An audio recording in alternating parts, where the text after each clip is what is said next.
equals does your device need fixing? We offer a free diagnosis. We pick up and deliver right to your door, no calls or travel needed.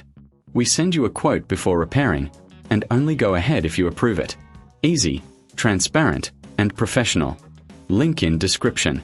To start, gather your tools, a Phillips screwdriver, a plastic prying tool, and a clean cloth. First, power off your laptop and unplug it.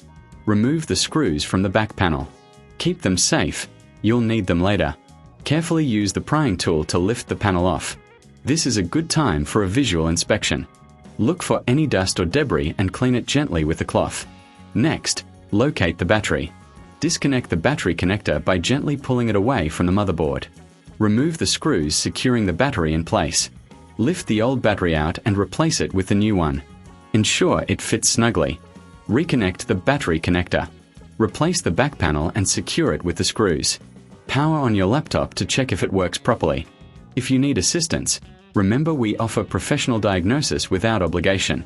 Enjoy pickup and delivery at your home, with no calls and no travel required. Get a quote before repair to ensure transparency. Does your device need fixing? We offer a free diagnosis. We pick up and deliver right to your door, no calls or travel needed. We send you a quote before repairing, and only go ahead if you approve it. Easy, transparent, and professional. Link in description.